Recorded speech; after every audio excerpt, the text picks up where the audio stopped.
இயேசுவில் எனது அன்பிற்குரியவர்களே, உங்களுக்கு என்னுடைய இதயம் கனிந்த வாழ்த்துக்கள். வணக்கம். அன்பானவர்களே, இன்றைய நற்செய்தி பகுதி யோவான் நற்செய்தி 14வது அதிகாரம் 21 26 முடிய. இயேசு நமக்கு சொல்லுகிறார், என் கட்டளைகளை ஏற்று கடைபிடிப்பவர் என் மீது அன்பு கொண்டுள்ளார். என் மீது அன்பு கொள்பவர் மீது தந்தையும் அன்பு கொள்வார். நானும் அவர் மீது அன்பு கொண்டு அவருக்கு என்னை வெளிப்படுத்துவேன். நமக்கு பல காரியங்கள்ல இன்றைக்கு தெளிவு பிறக்கவில்லை. இது கடவுள் திட்டமா என்பதை நம்மால் உறுதி செய்து கொள்ள முடியவில்லை. காரணம் இதுதான், நாம் கடவுளுடைய கட்டளைகளை கடைபிடிக்கவில்லை.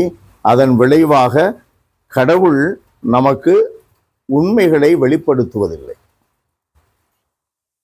நம்ம இப்படி செய்யலாமா அப்படி செய்யலாமான்னு குழம்பி போய் இருக்கிறதுக்கு காரணம் என்னன்னா, நம்ம கடவுளை அன்பு செய்யலை, கடவுளுடைய கட்டளைகளை கடைபிடிக்கல. இப்போ பலர் போதகர்கள் மேடையிலே இருந்து முழங்குகிறார்கள், கடவுள் எனக்கு இந்த காலையிலே பேசினார், எனக்கு இதை வெளிப்படுத்தினார் என்று சொல்லுகிறார்கள். அப்படிப்பட்டவர்கள் உண்மையான கடவுளால் அனுப்பப்பட்ட போதகர்களா என்பதை எதை குறித்து நாம் தெளிவு பெறலாம்? அவர்களுடைய வாழ்க்கை எப்படி இருக்கிறது? கடவுளுடைய கட்டளைகளை கடைபிடிக்கிறார்களா? சமுதாயத்திலே அவர்களுடைய வாழ்க்கை கடவுள் மீது நம்பிக்கை கொண்டு அவருடைய கட்டளைகளை கடைபிடிப்பவர்களுக்கு ஏற்ற வாழ்க்கையாக இருக்கிறதா என்று எண்ணி பார்த்தால் நமக்கு தெளிவாக தெரியும், அவர் கடவுளால் வழிநடத்தப்படுகிறார் அல்லது கடவுளால் வழிநடத்தப்படுவதைப் போல வெளிவேடம் போட்டு திரிகிறார் என்று. அதை போல இன்றைக்கு இன்னும் முக்கியமான ஒன்று இயேசு சொல்லுகிறார், என் மீது அன்பு கொண்டுள்ளவர் நான் சொல்வதை கடைபிடிப்பார். என் தந்தையும் அவர் மீது அன்பு கொள்வார். நாங்கள் அவருடன் வந்து குடிகொள்வோம். அன்பானவர்களே, நமக்குள்ளே கடவுள் குடிகொண்டிருக்கிறாரா இல்லையா என்று நாம் தீர்மானிக்க வேண்டும். மேடையிலே போதகர்கள் முழங்குகிறார்கள், அவர்கள் உண்மையை சொல்லுகிறார்களா அல்லது பிதற்றுகிறார்களா? கடவுளோடு இருந்து கடவுள் வெளிப்படுத்துகிறாரா என்ற கேள்விக்கு முன்னால் நம்மை நாம் ஒரு முக்கியமான கேள்வி கேட்டுக்கொள்ள வேண்டும். என்ன அது? கடவுள் என்னில் உரைகிறாரா? கடவுள் என்னில் தங்கி இருக்கிறாரா? கடவுள் என்னில் தங்கி இருக்கிறார் என்றால் நான் மற்றவர்களை அன்பு செய்ய வேண்டும், அவர் சொல்வதை கடைபிடிக்க வேண்டும். நான் கடவுளுடைய கட்டளைகளை கடைபிடிக்கிறேனா? கடவுளை நான் அன்பு செய்கிறேனா?